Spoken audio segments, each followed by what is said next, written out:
Welcome to CME on ReachMD. This activity, titled Hitting the Target in Atopic Dermatitis, Interdisciplinary Team Training for Leveraging IL-13 Inhibitors to Address the Burden of Disease, is provided by Clinical Care Options LLC, doing business as Docera Clinical Education, in partnership with Smart Patients.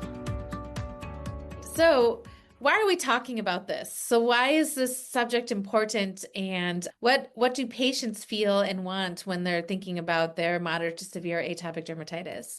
So the first set of slides, we're going to talk about the answer to some of these questions. And when we ask patients what has impacted your ability to receive the care that you want for your AD, the main barriers were related to access. And that could be access to healthcare professionals who they felt understood their disease, which was the number one answer, access to culturally understanding professionals, but then access in general, such as are they able to get the care that they need, or are they inhibited with some barriers, including missing work, insurance coverage, transportation, and then of course cost. If it's not something that you can afford, then it's hard to access the medication. So in general, patients have a lot of concerns you can see across the board, affecting about a quarter to a third of patients receiving the care that they wish they were getting for their AD. And when we ask patients how important are each of the following treatment factors when making your decisions, you can see most patients are looking for something that is effective. So 72% of the time, they are willing to try something and to buy in if it's going to be effective. And then, of course, they want to hear about risk-benefit ratio. So they want it to be effective, but they also want to minimize side effects and control their disease, so reduce relapse. So now when we start thinking about more advanced therapies beyond our topicals, how well do patients understand the side effects of advanced treatments like injectable medications? And most patients actually do not have a really good understanding. So they report limited understanding of the side effects, with over half saying not at all or not very well. So it means patients don't really know what their options are and what the side effects may be, so to make an informed decision. And one of the questions is, why is that? So why don't patients feel like they know everything? And I think part of it is they feel that perhaps their healthcare professional didn't educate them as well as they would have liked. So most patients, 33%, felt that they did not receive a very thorough education about recognizing treatment-related side effects, and 26% of patients reported they received any information. So that means they only 26% reported they received any education, which means that 74% of the time patients are reporting they did not receive any education. So it's hard to think about taking that next step to a biologic. The patients want something that's effective. They want something that's going to work for them. But it's hard for them to do that when they don't feel their provider understands it very well or explained it to them. Actually, is probably a better interpretation. So if we look at how the patients replied kind of in these open-ended questions, if we start in the upper left, something that was uniform is that patients with moderate to severe AD have complex treatment journeys, ups and downs. We all know this, roller coasters, valleys, and they have cycled through a lot of treatments, including topical steroids, sometimes systemic immunosuppressants and biologics. And here you can see some quotes there that someone was put on methotrexate and they were very happy, but they were so afraid of it because they didn't understand it or what it was. And then with someone else on Dupy, thought within a few days their eczema started to recede significantly and were very happy. Addressing access, insurance, and cost barriers. Insurance restrictions and cost barriers were very common. Patients reporting that it took forever to get something approved, or they got an approval, but it was short, and then they lost it. And then also having trouble finding the information that they needed to advocate for what they wanted and turning to the internet or other sources. And then we all know about the hoops that as providers we have to jump through of step therapy, where you have to try something and it may get denied, or you have to fail something before you could try maybe a better or more appropriate medication. Obviously, safety concerns were reported, and patients reported both expected and unexpected adverse events. And here you can see some of those quotes listed on this slide. Someone saying they got the drug, but then they didn't know how to use it, or they didn't know how to inject themselves, or they didn't understand some side effects such as stinging or burning with some of the topicals. Okay. And then finally, when we talk about patient healthcare provider communication, patients with moderate to severe AD, their experiences really varied depending on their relationship they had with their provider. And some felt things were amazing, that honesty and openness increased my confidence in my healthcare provider, where others felt like maybe my provider didn't listen or didn't understand what I was saying. I got blank stares, or I felt dismissed, or the doc haven't really talked to me about my treatments and why they work. And if patients don't feel that confidence, or they don't understand why they're doing something, it can be hard for them to get buy-in and to try something new or to make that step to a biologic. So to kind of address some of these concernings that patients may have, let's talk about the pleiotropic role of IL-13 in atopic dermatitis, or understand what the IL-13 is doing, so that when we target IL-13, we know kind of why it might be working. And so when we think about what causes atopic dermatitis, or I should say what's happening pathophysiologically, we all know, especially in a dermatology clinic like this, that AD is a chronic inflammatory skin disorder, and it's driven by immune dysregulation as well as barrier dysfunction. And often those two things go together, that barrier dysfunction can drive immune dysregulation and vice versa. Immune dysregulation can then drive barrier defects. And we know IL-13 is a key Th2 cytokine that's central in the role of AD pathogenesis, particularly in acute AD. And we know IL-13 contributes to that epidermal barrier dysfunction. And how it does that is it downregulates our and other structural proteins, so that we lose that tight, great epithelial barrier at the skin. And that epidermal barrier dysfunction, I always tell my patients, it's almost like having an umbrella with holes in it. Like when you have a barrier that's supposed to protect you, but it's not working properly, then that allows our irritants and allergens and things to kind of cross through that barrier, get into the lower layers of the skin to promote inflammation. And so once that inflammation is started, then we get the expression of our Th2 cytokines and chemokines that then lead to kind of inflammatory cell recruitment. And then obviously also IL-13 can act directly onto the sensory neurons to promote itch. And so that's some of our neurogenic itch. And so that we know when we think about IL, so that's what's happening kind of in the skin on an immunologic level, as illustrated kind of in this figure. But we know that in patients who have more severe disease, they'll have elevated levels of IL-13 in their blood. And then targeting IL-13 with biologics has been shown to be efficacious in improving their symptoms of AD. And so if we dive in a little bit more into this epidermal barrier dysfunction and environmental triggers, it's kind of just as I mentioned, is once you have that defective barrier, that allows irritants and allergens to kind of cross through that barrier more easily, making the skin more sensitive, more itchy, and more likely to have disease. And again, this could be things like increased temperature, humidity, irritants, scents, we all know these, detergents, soaps, incorrect soaps, and things like that, stress and allergens. And when we think about what are the key factors that contribute to this dysfunction that allows these things to trigger, it would be filaggrin mutations. We know when we have reduced filaggrin expression, that disrupts our integrity and impairs hydration of the skin. Lipid abnormalities, including decreased ceramide, will also weaken the skin barrier. And then once we have upregulation of our Th2 cytokines, including IL-4 and IL-13, that suppresses repair of the skin barrier as well as barrier protein synthesis, and it promotes more inflammation, again, kind of cycling through, making everything worse. And then, as we all know, microbial dysbiosis, or alterations to the microbiome at the skin, including Staph aureus colonization, an increase in Staph aureus lesions to worsen inflammation and barrier dysfunction. And so when we think about kind of what's happening at the skin, and again, this is probably a review for everybody in this audience, but when we look at normal skin, you can see, let's see, can you see my mouse? I hope.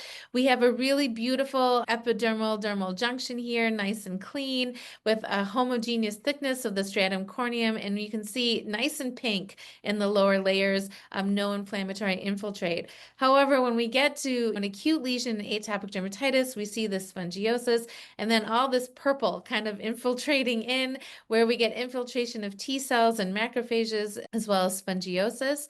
And then if we think about dyshydrotic eczema or dyshidrosis, when we think about it on our hands and maybe our feet, we get the thickened stratum corneum here at the top with the spongiosis and then the vesicles in our blue circles. And then again, more acute AD on the upper right here, showing the spongiosis here kind of in these circles, as well as the infiltration of inflammatory cells getting recruited to the inflammation. And then finally progressing to chronic lesions with our hyperkeratosis, thickening of our stratum corneum, and then again, still that inflammatory infiltrate and fibrosis. So when we think about the components of the pathophysiology, here we can see a lot of molecules have been implicated when we think about the pathophysiology, including our acyl hydrocarbon receptor, which has been shown to strengthen skin barrier genes. We've talked about IL-13 as well as IL-4, which are key Th2 pro-inflammatory cytokines that are promoting that inflammation and recruitment of those inflammatory cells. And then once the epithelial barrier gets activated at the epithelium, we get release of our epithelial cytokines, IL-25, IL-33, and TSLP, which are sometimes called alarmins that are activated when we get destruction at the epithelial barrier. IL-31 is involved in itch, as we all know, and suppression of filaggrin expression. And a lot of these cytokines will then signal through the JAK-STAT pathway. And so that's where we have our JAK inhibitors to inhibit the signaling through the JAK-STAT pathway. And then newer molecules in clinical trials that target OX40 ligand, which kind of triggers that T lymphocyte response and our memory response of allergens and antigens. And then finally, S1P, which is a signaling molecule that inhibits proliferation and induces differentiation. So these are all different components when we think about the pathophysiology of AD, all that have some molecules in development or FDA approved to target for AD. And so now, as we know, we now talk a lot about the neuroinflammation in AD, or kind of the neurogenic itch. And so what we know when we think about neurogenic itch is that there are several cytokines, including IL-31, IL-13 and IL-4 that will bind directly to the sensory neurons and then signal through the JAK pathway, including JAK1, to cause some itch. And so we know IL-31 is important in acute itch, IL-13 is in chronic itch, and then histamine also is more common in acute itch, and then IL-31 also in chronic. So just kind of showing that not only is this inflammatory infiltrate causing inflammation and destruction of inhibition of filaggrin expression in the skin barrier, but we can also get itch directly through the direct signaling through the neurogenic pathways. And so when we think about the role of adaptive immunity, again, here's our epithelial barrier on kind of our cartoon of the skin, and we get either scratching, microfissures, or other things, and we get our allergens and irritants that can cross through here and then activate our immune response here in this kind of drawing here.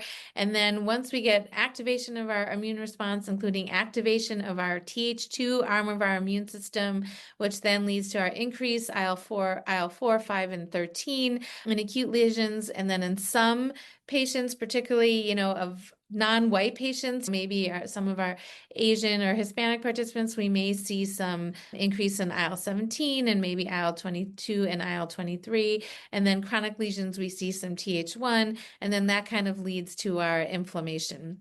In addition, some of these cytokines can then react directly with the sensory neuron to promote itch. And so here you can see kind of that inflammatory cascade. And here are all the molecules that are either FDA approved or under development to try to target all along these signaling pathways, including ours that target IL-13 alone, which would be Trelo and Lebri, and then those that target our IL-4 receptor, which will inhibit IL-4 and IL-13, which would be Dupi. And then some of the others, as you can see, targeting IL-17, IL-23, and our OX40 ligand molecules that inhibit that. So here we are with kind of a nice overview slide of where we are in 2025 when we think about targeting the adaptive immune response. And so when we think about this Th2-mediated inflammation, the thing about once this inflammatory cascade starts, like once you start this inflammatory cascade. That's not as if the IL-14 or that response or the IL-4 or the IL-13 or IL-5 just stays in the skin and we only get skin. Once we get activation of these Th2 responses, either through barrier dysfunction or more likely allergens that are able to now cross through this defective barrier and cause differentiation of our dendritic cells to an inflammatory phenotype to then promote our naive T cells to differentiate to Th2 T cells. Once we have that 4, 5, and 13 that are released, then they can go and do their effector functions. And this could be, again, increasing our IgE, increasing our total IgE, our specific IgE to increase our eosinophils. And then also these Th2 cytokines have been shown to inhibit, we all know this already, our antimicrobial peptides. And so that increases the risk of skin infection in these patients. And then once you have these cytokines, now they're in the bloodstream and they can leave the skin and then migrate to other mucosal surfaces. And this kind of leads to when we start thinking about the atopic march or the development of food allergy, asthma, and allergic rhinitis in these patients. And in addition, once you have this inflammation that's going on, that will go ahead and promote that itch scratch cycle. And so once you start to get some inflammation, the skin becomes more sensitive to these irritants and allergens, and then that makes the patient more itchy. So then they start scratching, and then that causes more inflammation, and we kind of get this continuation of the itch scratch cycle. And then these cytokines will react as I mentioned, directly on the sensory neurons at the C fibers to start signaling through the neuron, through the dorsal root ganglion, and trigger that itch sensation, that neurogenic itch. And so this happens acute as well as chronic. And so I kind of just talked about this already, where we get skewing of the immune response, especially in our acute lesions to the Th2 phenotype with release of IL-4 and 13, which can then react directly on the neuron to cause itch. In addition, that epithelial dysfunction will cause the keratinocytes to release TSLP, which can then also activate kind of other receptors, including our TSLP receptor to promote itch, as well as TRP channels and direct calcium influx.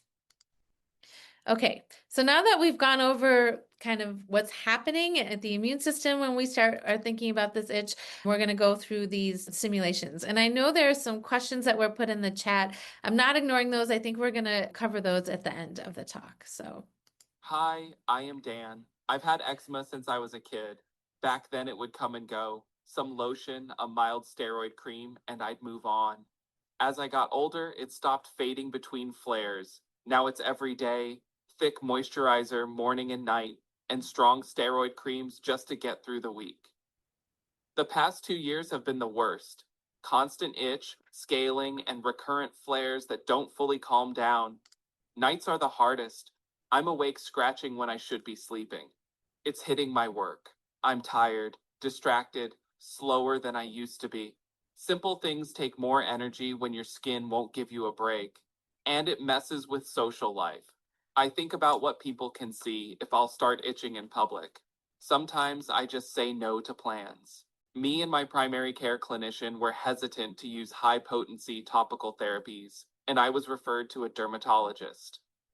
I even tried phototherapy, weeks of appointments, and nothing really changed. I'm doing everything.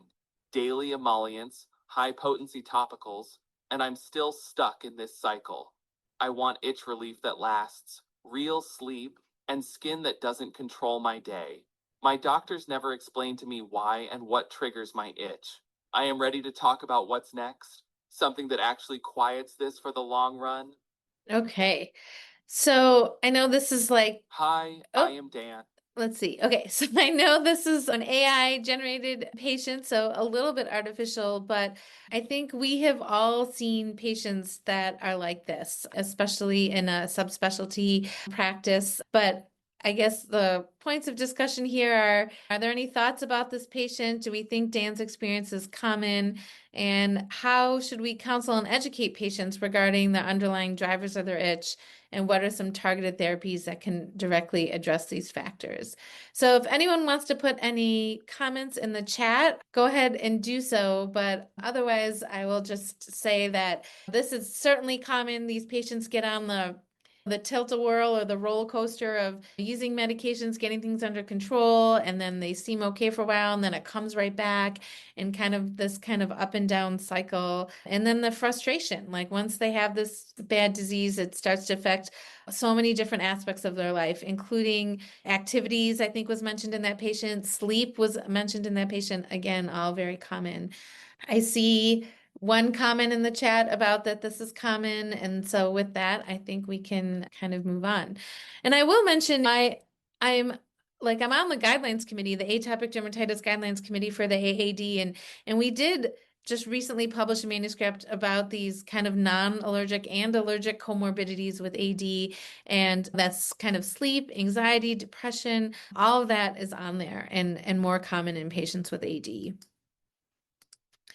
Okay, so what is the evidence that IL-13 inhibition for moderate to severe atopic dermatitis actually works? So this kind of leads to our next polling question, which is, what do you perceive as a primary challenge in managing moderate to severe AD? Is it A, diagnosing the disease and how severe it is? Is it B, getting patients to adhere to the treatment that you've recommended? Is it C, access to advanced therapies? Or is it D, understanding the current treatment guidelines? And polling is open. Please vote. We'll allow a few more seconds for incoming replies. And we'll go ahead and close that poll. Okay, so pretty evenly distributed across the line, just kind of illustrating that there are a lot of challenges and barriers. And to really kind of get at this, we really need to address all of these things. So thank you for sharing your experience. Okay, so what are our choices, or what do we have that's approved? And so here we have our FDA-approved therapies for atopic dermatitis, including our biologics kind of at the top, which are our injectables, and then our small molecules in the bottom, which are our JAK inhibitors here. And so as we mentioned, dupilumab will target the IL-4 receptor. So this is the IL-4 receptor, this kind of purple part of the antibody or the signaling here. And so when you inhibit the IL-4 receptor, we inhibit signaling for IL-4 and IL-13. We also have our IL-13 selective antagonists, including lebrikizumab and tralokinumab. Both IL-13, there's some differences in the molecules for these drugs. So the lebrikizumab is, I think, a little bit better of a molecule. So in terms of the pharmacokinetics and dynamics with regards to how well it binds and how strongly it binds. And then NEMO, which is our IL-31 receptor. And then again, our JAK inhibitors, our selective JAK1 inhibitors, including abrocitinib and upadacitinib. So these would be our oral JAK inhibitors. Again, the JAK inhibitors are much less selective. And so with that, you may see inhibition across multiple cytokines, but then that also leads to kind of more immune suppression than our targeted biologics. So let's see, here are FDA-approved biologic therapies kind of all together in one table. Again, Dupi, Trelo, Lebri, and Nemo on across the top. And then we just went through their mechanisms on the last slide. As far as the three on the right are 12 and above, where Dupi has been approved down to age 6 months. Here you can see the timing of injection, again, ranging from every 2 weeks to every 4 or 8 weeks, depending on the drug, as well as the dosing in our pediatric and adult patients.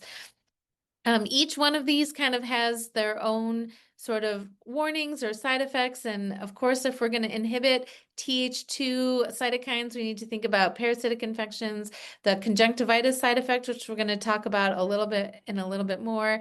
And then some of these, not just NEMO, has an indication to avoid live viral vaccines. Okay, so what is the data for the efficacy and then the safety of these drugs? So if we start first by reviewing the Liberty AD Chronos trial, which looked at the efficacy of Dupi in adults. These were adult participants with moderate to severe AD, and all of these patients could also use topical corticosteroids and or calcineurin inhibitors with the Dupi, and they were randomized to 300 milligrams sub-Q either every week or every other week versus placebo for a year.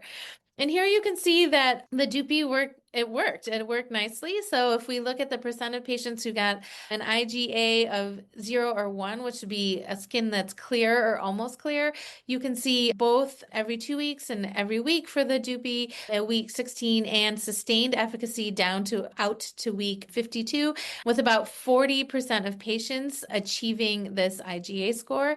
If we look at a 75% improvement in the EASI or the EASI 75, again, we see efficacy at 16 weeks in the 60, maybe up to 70% range, and sustained efficacy out to week 52. So again, here's our data for our efficacy of Dupy in adults. Again, remember these numbers, 40% with our IgA of clear or almost clear, and between 60 to 70% achieving the EASI 75.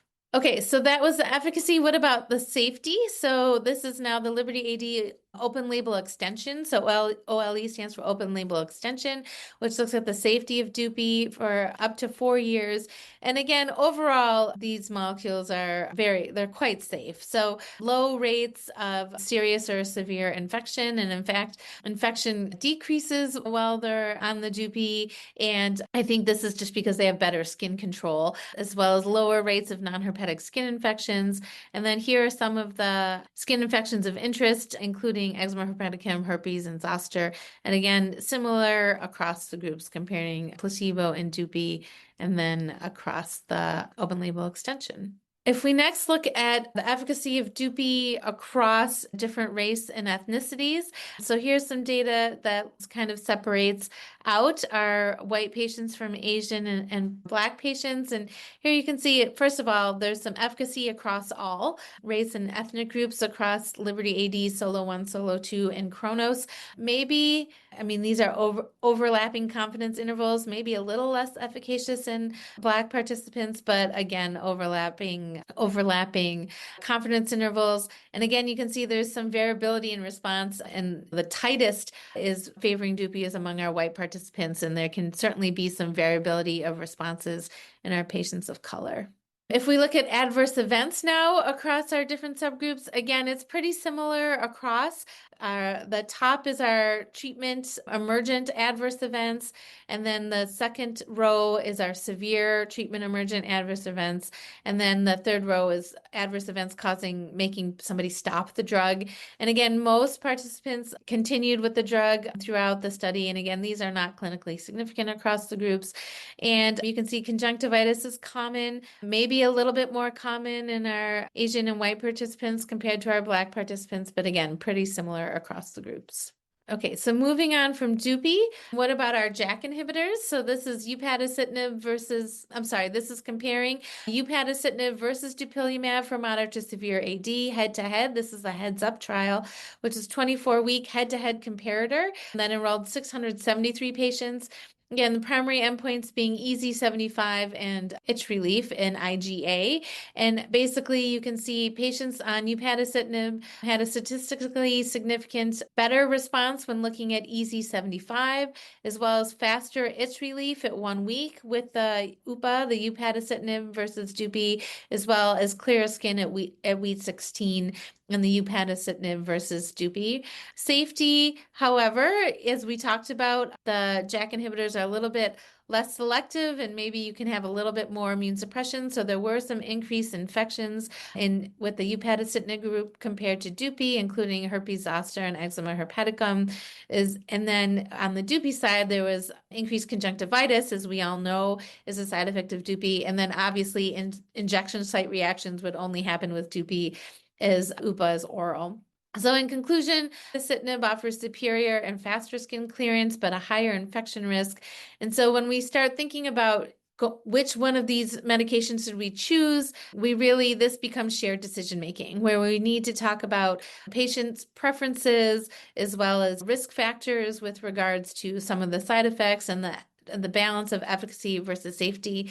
And I also want to mention what's not on the slide is we all know about the MACE, the major adverse cardiac events, has a warning on our JAK inhibitors. Again, this is borrowed from the experience in the rheumatoid arthritis literature, but it's certainly there. It needs to be discussed and certainly a part of especially our adult patients when considering these drugs. So now what about head-to-head Dupi versus Trelo with topical steroids for severe AD? Again, this is 575 adults with severe AD and inadequate response to topical corticosteroids. And so here, Dupi plus topical corticosteroids showed greater efficacy versus Trelo with the topical steroids at 16 weeks, and that includes improvement in the EASI-75, our itch score, so that's the NRS, the PP. This is patient perceived numerical rating scale for itch, so that's kind of the blue, and then our quality of life, our dermatology quality of life in the green. And so basically, Dupi plus topical steroids demonstrated greater odds of achieving these key endpoints compared to Trelo. So better skin clearance, more itch reduction, and quality of life. Okay, so what is the evidence for Trelo? This is the Extra 1 and 2 trials, and again, showing the percent of participants who achieve that skin that's clear or almost clear, or the IGA of 0 or 1 at week 16. And here you can see there's a significant improvement in those who receive Trelo, but again, lower than our Dupi participants. So here you can see between 15 and 24%. So there certainly is an improvement in the compared to placebo and the patients who are able to achieve clear or almost clear skin. But this is lower than for Dupi. If you remember, that was around 40. Here we're closer to 20-25. And patients who, there was less use of the rescue topical steroids though with the Trelo. So there was some improvement, less need for rescue, but a lower percent of patients were able to achieve that clear or almost clear skin. Patients with Trelo also had improvement in their itch with a 4-point improvement in the itch numerical rating scale. And the patients who did respond to Trelo, though, was a sustained response. So they continued to work to 52 weeks, and adverse events were comparable. So again, showing that there is efficacy with Trelo. What if we look at efficacy now across racial subgroups? And again, you can see it's pretty equal throughout. Around 70 to 80% are able to achieve skin that's clear or almost clear. But our 70 to 80% were able to achieve a 75% of improvement in the EASI-75. Fewer were able to get 90, lowest in our Asian participants. And then again, our skin that's clear or almost clear is here in the middle of the slide, between 37 and 69%, maybe more efficacious for our Black participants compared to Asian. Here are adverse events across our different patient populations, and again, pretty similar across the groups, and very few patients needed to stop the drug due to withdrawal. Okay, so now let's move on to lebrikizumab. So these are the Advocate 1 and Advocate 2 trials looking at the lebrikizumab efficacy at 52 weeks. And here we see fantastic or very good efficacy, not the 40% that we saw with Dupi, and certainly not the 15 to 20% we saw with Trelo, but instead we're seeing a 70 to 80%. So when we look at our IGA skin that's clear, almost clear, we're up into the 70s now, 71.2% or 76.9%, depending here at the top, whether it was Advocate 1 or Advocate 2. And then at the lower half of the slide, we're seeing into the close to 80 or into the 80s for our EASI-75 response. So again, also we're seeing an improvement in itch here with that 4-point improvement. So again, showing efficacy with Lebri. And although both Trelo and Lebri are both IL-13 inhibitors, I think this is evidence that the molecule matters. So which one that you're using does matter. And I think that has to do with how well it binds and the affinity for the molecule for the receptor.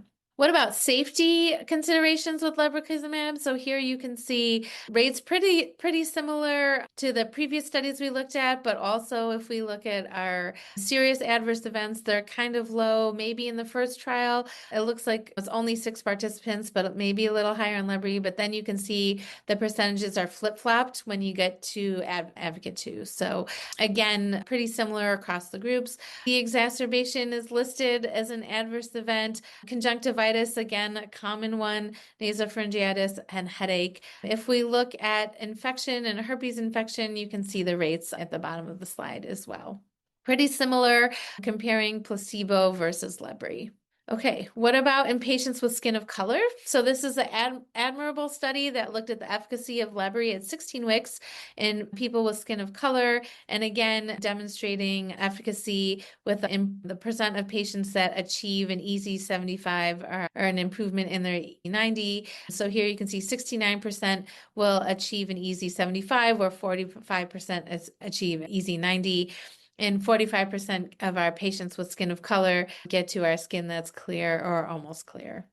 And as far as our other endpoints, these are listed here, including improvement in itch, and 70% will get an improvement in their quality of life. Again, a 3-point improvement in itch then goes from 60s to mid-60s, and then certainly an improvement in their quality of life score. When we think about our patients of color, I think changes in pigment becomes very important, particularly important in patients with more pigmented skin tones. And so if you look at this specifically, 33% saw improvement in lesions that were hypopigmented, in which 17% of these lesions improved to normal skin tone, and 63% saw improvement with hyperpigmentation, and up to 20% achieving back to normal skin tone. And I think this is very important, particularly, or can be very important, particularly in our patients of color. And so here you can see a picture of a patient that you can see this improvement to a normal skin tone.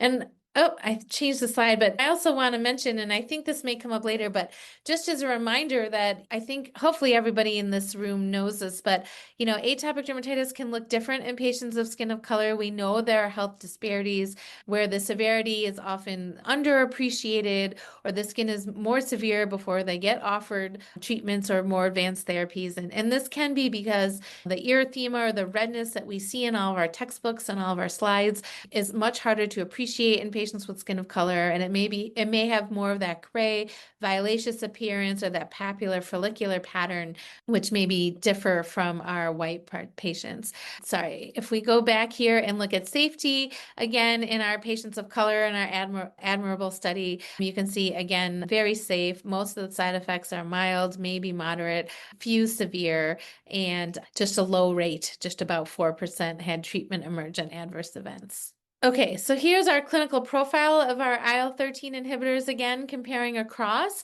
So again, Dupi blocks our IL-4 receptor, and then our IL-13 molecules, which is Trelo and Lebri. And I think kind of the difference here is the lebrikizumab will block also across the IL-4 receptor complex.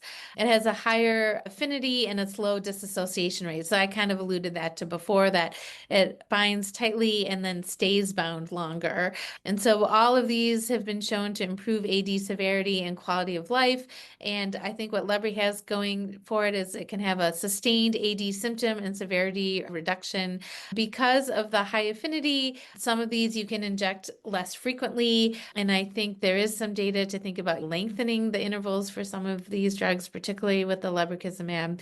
There's efficacy across all body sites and regions, including face, hands, and the body. And then the adverse events are pretty similar across the board. Okay, so we have our next patient, Amy. I'm Amy, a 36-year-old female. I've lived with eczema most of my life, but this past year it's been different, worse. I also suffer from asthma, which is well controlled with ICS/LABA. My skin is raw and itchy, and I've done a lot already with steroid and calcineurin creams. My atopic dermatitis covers a big area and keeps flaring. I use strong prescription creams, steroids and calcineurin inhibitors, plus daily emollients, and still the redness, itching, and scaling keep coming back. The itch is nonstop. Nights are the hardest. I don't sleep. Then the next day, everything feels heavier. It is very difficult to apply cream everywhere on my body. It's hurting my work and my social life. I plan my clothes, my schedule, even my mood around my skin. It feels like an itch-scratch loop I can't break. I have 2 kids and am not planning pregnancy in the near future. I would like to know my options and understand what we can do next. All right.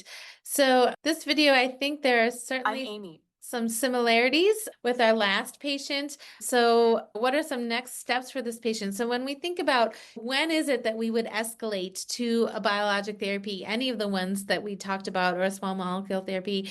Certainly, if somebody is failing our topical therapies, but also along with that would be if they can't keep up with the therapies. So there's certainly been studies to show that if patients do exactly what we tell them, they bathe in lukewarm water for up to 15 minutes and then pat dry and use their emollients and use their topicals, that whole routine takes an hour. And so then if you're asking them to do that twice a day, we're looking at 2 hours a day. It's like a part-time job, 14 hours a week, trying to take care of their skin. So if they either the treatments aren't working, they can't keep up with the therapies, or obviously if it starts affecting other parts of their life, it's affecting daily activities they want to do, sleep, learning, concentration, anxiety, depression, kind of all of those things. All these participants would be reasons to think about escalating therapy.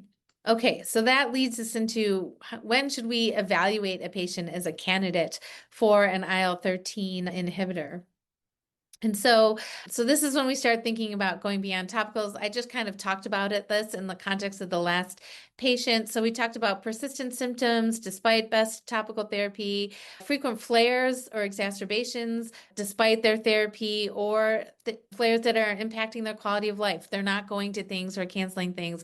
I see mostly kids. I have had teenagers who quit the soccer team or quit the tennis team because when they get sweaty, it flares their eczema. I've had other patients who kind of withdraw from their social circles and their friends because they're embarrassed about how their skin looks and things like that. I mean, we've all had these experiences. Significant itch and sleep, that's also a thing. And if someone can't sleep, that starts affecting all parts of their life, including how they present when they're awake, how they're doing, how alert they are. And then when you can't sleep, that can also lead to mood issues and things like that. So how do we monitor if somebody's responding or if they have some of these issues? This is where we have some really nice questionnaires, which I'll go over in the next slide if you want to look for these things, including itch, sleep, quality of life, and then how severe their eczema is. You can look by doing an EASI or a SCORAD. And then when we talk about our therapies, if you look at the guidelines, like we mentioned, there's these beautiful tables that show which ones have strong recommendations using grade methodology, which medications have a strong recommendation for, or a conditional recommendation for, or perhaps a conditional or strong recommendation against. And our strongest recommendations, or that kind of strong recommendation for, are with our biologic and our JAK inhibitors. And then there is a recommendation against oral corticosteroids because of rebound and things like that. And then obviously, if we think back to the beginning of our talk, when we talked about what are patients concerned about, what are they looking for their healthcare provider, let's just make sure we're addressing their fears, set the expectations from what they can expect on biological therapy, including the long-term benefits and safety profiles, and then, of course, shared decision-making. So here are our clinical assessment tools. If I can get back there, here's our numerical writing scale that you can use for itch. Just a simple 10-point scale. How itchy do you feel? And then also pain. So I haven't talked about this much, but if we remember, the itch and pain are along the same neurons. So when those get activated, these patients could have pain. If you want to assess their AD control, there's an AD control tool, or you can look at a poem, and then our dermatology quality of life. So again, these are short, sometimes very short questionnaires that we can use to assess how the patient is doing and then how they respond to therapies. I talked about this already. We know there's variability in clinical presentation depending on age and skin of color. I don't think we need to harp around this too much, but we know that the location of lesions may change depending on the age across the top of the slide. And then we did talk about the variability in presentation, where our kind of textbook pictures are often shown in lighter skin tones, where we're looking at that pink and red erythematous lesions, where in our darker skin tones, we may see the papular or follicular distribution, and then as well as changes in pigmentation, and then that gray, ashen, or violaceous appearance that may be harder to appreciate on a darker skin tone. So here are some photos. Again, this is certainly more moderate to severe disease. Again, showing a white patient on the left, and then a patient with a darker skin tone, a Black patient on the right. And here you can kind of see that gray, thickened gray distribution with some scaling. And then again, here we can even see a little bit of papular distribution, a little bit more widely here, and that hyperpigmented kind of ashen experience. ashen appearance. And then in an Asian participant, again, maybe less likely to see erythema, and it may look more kind of darker or chronic. And here you can see, oops, this is really important, so I don't want to go too fast through it. So here we can see kind of that violaceous or gray appearance, maybe a little bit more well demarcated, and again, kind of lacking some of that erythema that we may see that we're used to seeing in a white participant. Okay, so I did talk about pain. So pain is actually common in patients with AD and often not talked about. And some of this pain, associated pain with AD, and this kind of patients feeling a little shackled by the pain or losing hope with being able to get treatment for the pain, can really lead to some anxiety, depression, and even suicide ideation among patients with AD, which are all higher. And this has been shown in children. So here's our pediatric burden for pain, and similar has been shown for adults. We talked about the impact of sleep. Sorry, I'm just noticing I need to move a little faster here. So our impact of sleep, and here you can see sleep disturbance is common, even among mild AD. Over half of patients, almost 2/3, will have impact on sleep 1 to 2 days a week. So that's a lot. That's a lot of sleep disturbance, and it's across ages and across severities. And obviously, especially when we're talking about a pediatric population, if the child's not sleeping, the adults in the household aren't sleeping too. And so that's just another thing to kind of consider, the impact on the whole family. Here's patient burden of quality of life. And here you can see just a big impact on quality of life that is proportional to severity of disease across age groups. So we've talked about this already. AD is associated with increased depression, anxiety, shame, disgust, sleep disturbances, stigmatization, and as I mentioned, the suicidal ideation.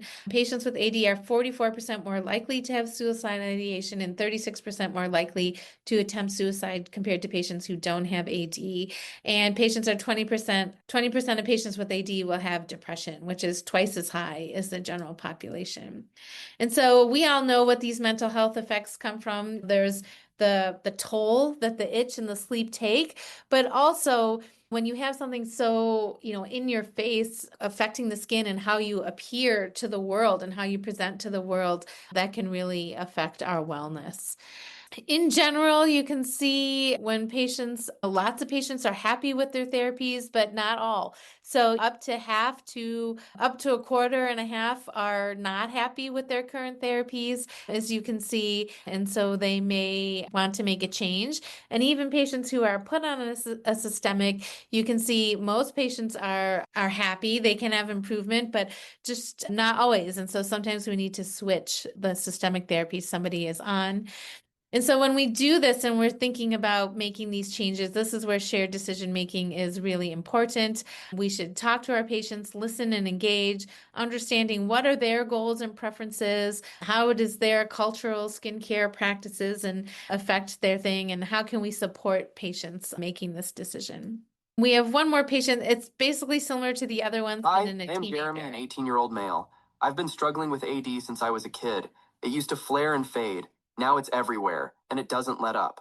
I use prescription creams every day, and when it gets bad, I've taken short courses of oral meds. The itch quiets, then comes roaring back. I have been using ointments since childhood. I'm exhausted. My parents nag me to use them regularly, but they are greasy and difficult to use on large area, especially when I play sports. The itch is intense, especially at night. I'm waking up scratching without even knowing it. Sleep's a mess. Showers sting. Clothes rub. At school, I'm distracted and tired. It's hard to keep up when your skin won't give you a break. I'm worried about my grades. I cancel plans more than I want to. I'm always thinking about what people see, and when the next flare will hit. This makes me anxious and depressed about how I look and feel. Creams and the occasional steroid aren't enough. I need a plan that relieves my symptoms and the itch so I can sleep, work, and show up for my life. All right, so this case is just highlighting kind of the teenage aspect of this, difficulty concentrating in school, sleep, and then affecting activities, sports, and how they show up with their friends. Okay, so here are our key takeaways. We know IL-13 can drive our AD pathogenesis by impairing the skin barrier with decreased expression of filaggrin and loricrin, increased inflammation and itch. Our biological therapies targeting IL-13 include Dupi, Trelo, and Lebri, and which help improve barrier function and reduce inflammation. Identifying candidates we talked about, including those with moderate to severe AD, those that have failed topicals or can't keep up with the regimen, and then, or it's affecting their quality of life. And then obviously we need to monitor these patients and make sure they're getting better. And if not, advance their therapy. And we talked about our tools that we can use to assess and then shared decision-making. And so with that, we'll go to the post-test. First question, a 36-year-old patient with long-standing moderate to severe AD has widespread erythematous scaly plaques, itching, and they've tried topicals, and they want to know what is the best mechanism or how do drugs that target IL-13 work. Do they A, strengthen the skin barrier by upregulating our barrier proteins? Do they B, strengthen the skin barrier by downregulating our barrier proteins? Does IL-13 increase Th2? By blocking IL-13, would that increase our Th2 activity? Or D, does it affect the neutrophils? And polling is open. Please vote. You have a few more seconds for incoming replies. And we'll go ahead and close that poll. Okay, so excellent. So the correct answer is A, that IL-13 helped strengthen our skin barrier by upregulating our barrier proteins, including filaggrin and tight junction proteins. The reason why C is wrong is because IL-13 is a Th2 cytokine. So if we block IL-13, that will decrease our Th2 activity. So I'm sure they probably just read this question quickly. So it decreases our Th2 activity. Our next question, Mark has been diagnosed with moderate AD and struggling with itching, lesions, poor quality of life. He's tried topicals and wants to consider something else. What would be the most appropriate choice for targeting IL-13 alone to improve his skin barrier function? A, Dupi, B, Nemo, C, Lebri, and D, upadacitinib. And please vote. We'll give a few more seconds for incoming responses. And we'll go ahead and close that poll and share. Okay, so these are both our IL-13 inhibitors, so this is absolutely right. Lebrikizumab would be our only targeted IL-13 alone, where Dupi would target our IL-4 receptor, which is 4 and 13. So the correct answer, the best answer to the response is C, but Dupi also targets IL-13 just with IL-4 as well. Okay, I think we have one more after this. So May is our 36-year-old with severe AD and eyelid involvement, and she wants to start a therapy. So how do we handle it when someone has an ocular history? Do we A, avoid an IL-13 inhibitor forever because of the ocular history? B, do we go ahead and initiate it, but then refer to our ophthalmology colleagues for support if symptoms occur? Do we not use it and instead do oral corticosteroids, or do we delay systemic therapy until the eyelid symptoms completely resolve? Do we have the poll going? Sorry about that. Little technical issue. Give everyone just about 20 seconds to read through and answer real fast. All right, we'll give a few more seconds here, and we'll go ahead and close and share. Thanks for your patience. Great. And everyone got that right. The answer is B. So go ahead and start it. And if the symptoms recur, we will refer to ophthalmology. And almost always patients can treat through ophthalmology symptoms with either lubrication or sometimes other drops. All right, so our final two post-test questions. How confident are you in identifying patients who may be a candidate for step up to a biologic therapy targeting IL-13? Not confident, somewhat not confident, somewhat confident, confident, or very confident. Polling is open. Please vote. A few more seconds for incoming replies. And we'll close that poll and share. All right, excellent. So more participants we did kind of skew our curve to the right, which was the goal of this presentation, going from not confident now to either somewhat confident or very confident. So excellent. And then our last question, do you plan to make any changes to your clinical practice based on what you learned today? Yes, no, or uncertain? And the poll is open. Please vote. A few more seconds for incoming replies. We'll go ahead and close and share. Great. So I'm so happy to hear that the presentation was useful today and that you learned something that may affect your clinical practice. So thank you for being here. If you have a moment, you can scan this QR code to text one change that you plan to make, or you could put it right here in the chat. And so I'll leave that open, and then I know we're a little bit past the hour and I want to be respectful of everybody's time, but do we have time for a question or two while people are filling out the poll, or how do we want to? Yes, if you have time, Dr. Yep. Singh, that would be Yep. fine. Yes. Are you able to see those that are in the Yep. Q&A? Okay. I'll Okay. let you address the ones you think you can get to. Thank you. Yeah. So we can kind of go through these. So the first one, can IL-13 inhibition alter long-term disease course or remission likelihood? So this is data that was not shown in this presentation, but I have seen data that long-term disease course or remission is kind of hinted at in some of the lebrikizumab data, where patients were able to lengthen the interval and have sustained response with a lengthened interval, or even after the lebrikizumab was discontinued. So I think the answer to this first question is more to come, and especially as a pediatric specialist in allergy, immunology, rheumatology, I'm really excited about, is there potential for this playing a role in the atopic march or the expression of other atopic diseases? So I think more to come, and a really intriguing and an exciting thing that could be coming down the line.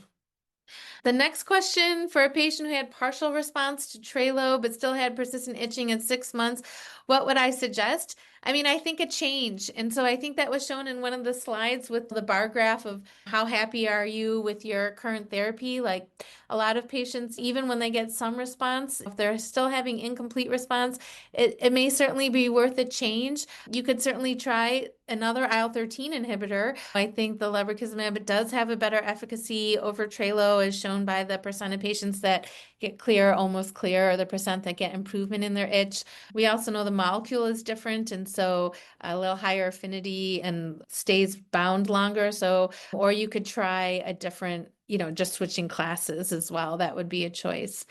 The next question would be, any strategies to address patients with depression stemming from their AD? So I see my role in this as kind of screening. So, but I am not qualified to treat depression. So my qualification is to take the best care of their skin as I can, and that may help some of their depression symptoms. But if somebody reports to me that they're depressed, or if I do one of these scales and it comes up, or then I refer them. And so I can tell you, I refer them to a mental health specialist. So I ask, because I think that's a part of being an atopic dermatitis specialist, but I don't treat. And in my template, again, my patient population skews younger, but in my template that on my visit note in Epic, I have questions that say, like, and it's often does your child is what it says, but do they suffer from attention difficulties, ADHD, difficulty in school, depression, anxiety? And it's quick, like it just takes me 10 seconds in my visit. But if anyone responds yes, then I just address it and I refer them to a mental health professional.